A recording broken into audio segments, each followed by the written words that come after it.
सांगतो की महान त्यागी बाबा जुमदेव झेंडी आपल्याला अंधश्रद्धेला फाटा फोडून आणि व्यसनापासून दूर ठेवण्यासाठी जे ह्या भारतात महान कार्य केलेले आहे त्यांना आम्ही विसरता कामा नये.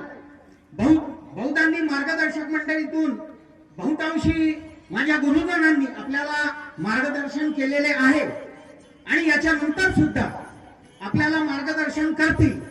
वेळेचं महत्व किंवा वेळेचं भान ठेवून मी जास्त तुम्हाला काही सांगू इच्छित नाही, परंतु एक तुम्हाला सांगतो की जे मानव धर्माची तुम्हा आम्हा सगळ्यांना जी शिकवण दिलेली आहे, खरंच जर मनापासून विचार केला तर त्या शिक्षणाच्या वाटेवर खरंच मनावर हात ठेवून सांगा की आपण चालतो का. चुका भक्तापासून होत राहतील, परंतु त्या चुकांची माझ्या हातून पुनरावृत्ती होणार नाही याच्या आम्ही इथे संकल्प आज या अशा कार्यक्रमाच्या माध्यमातून घेतलं पाहिजे असं मला आवर्जून इथं म्हणावंसं वाटतंय. किंबहुना इथे एक विशेष मी सांगतो की कावळा, चिमणी, पोपट यांचं कधी गरुड भरारी होऊ शकत नाही. गरुड भरारी होते ती फक्त गरुडांचीच होते, ज्याला आपण गरुड झेप म्हणतो. गरुडाचं एक वैशिष्ट्य मी तुम्हाला सांगतो की गरुडाचं लहानचं ज्यावेळेस पिल्लू त्याच्या घरट्यामध्ये असतं तेव्हा त्याला उडता येत नाही. त्याच्यासाठी गरुड काय करतो, त्याला आपल्या पंजामध्ये घेतो आणि खूप उंच उंच उंच उंच उंच अगदी उत्तुंग आकाशामध्ये भरारी घेतो. त्याच्या एका पंजामध्ये त्याचं नवीन पिल्ल असतं, नुकतंच जन्मजात पिल्ल असतं. त्याला हवा काय, थंडी काय, ऊन काय, वारा काय, पाऊस काय याची अजिबात कमा नसते. आणि अशा वेळेस उत्तुंग उत्तुंग उत्तुंग जाऊन गरुड आपल्या त्या पंजामधून आपल्या त्या पिल्लाला खाली सोडून देतो. सरसर सरसर सरसर सरसर वाऱ्याच्या अति दिशेने पिल्लू खाली यायला लागतं. आता कुठे तो खाली आदळणार, आपटणार, कड्या कोपऱ्यावरून त्याचं नाईनाट होणार असं पिल्ल्याला वाटतं. पण आई मला वाचव, अगं तू माता आहेस की वैरिणी, मला वाचव, मला का बरं इतक्या उंच तू आणून सोडलंस आणि आता माझ्या जगण्याची काही आशा नाही. म्हणून पिल्लू तिच्याकडे आशेनं किंकाळ्या मारत असते, पण आईला त्याची तमा नसते. आई फक्त वरून शांतपणे घिरट्या घालून त्या आपल्या मुलाला, जन्मजात मुलाला खाली पडताना डोळ्यांनी पाहते. हळूहळू हळूहळू छान छान छान छान खाली खाली खाली खाली अति खाली पिल्ल येऊ लागतं.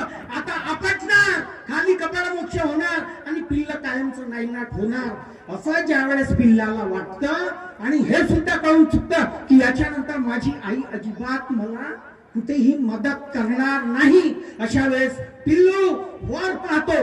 परत आपलं भ्रम निराश न होता त्यांनी हळूच आपले पंख हवेवर स्वार होतो. हळूच आपले पंख हवेत अशा गिरक्या घेतो, असे हवेत हलवतो आणि मग त्याला कुठं वाटलं की आता मला हवेवर स्वार होता आलं, मला आईसारखी उंच भरारी आता घेता येईल, एवढं तो समजून परत आपल्या पंखातून आपली मांड वर करतो आणि आईला सांगतो, आई आता जमलं ग. म्हणून एक गर्रकन घिरकी घेतो आणि हवेत पंख हलवून हलवून हवेवर स्वार होऊन तो पण मी गरुड असल्याचा भास आम्हाला निर्माण करून देतो. बांधवांनो, एक मी तुम्हाला विशेष सांगतो की आपल्या महात्म्यांनी आपल्याला नेमकी ही शिकवण दिलेली आहे. तो परीक्षा पाहतो. तुम्ही म्हणाल की मी हवन करतो, मी पूजन करतो, मी नित्यनेमाने बाबांची पूजा करतो, पण मला त्या पूजेला फळ येत नाही असं म्हणू नका. परमेश्वर प्रत्येक भक्तांची परीक्षा घेत असते. ज्याप्रमाणे आता जे सांगितलं ती गरुड आपल्या पिल्लाची परीक्षा घेत होती, त्याला माहित असतं.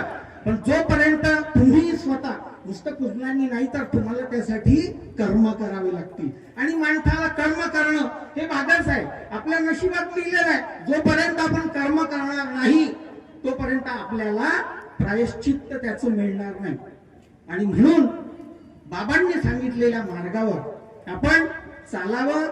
हा मानव धर्म ज्याच्यासाठी आहे, तुम्ही आम्ही सगळे मानव आहोत, याच्यात कोणी ऊस नाही, कोणी नीच नाही, सगळे बराबरीची शिकवण ज्या महात्म्यांनी आपल्याला दिलेली आहे, या सत्याच्या मार्गावर तुम्ही चालाल आणि बाबांच्या मार्गावर चालून या समाजाचं उत्थान कराल अशी मी तुमच्याकडून अपेक्षा व्यक्त करतो. आपण इथल्या आयोजक मंडळांनी आणि इथल्या सगळ्या माझ्या तमाम ग्रामवासियांनी, माझ्या धारगावासियांनी ह्या एवढ्या मोठ्या मंचावर मला इथं बोलण्याची जी संधी उपलब्ध करून दिली त्याबद्दल मी त्यांचा मनापासून आभार व्यक्त करतो. आणि वेळेचं भान ठेवून मी माझे 2 शब्द इथेच संपवितो. नमस्कार.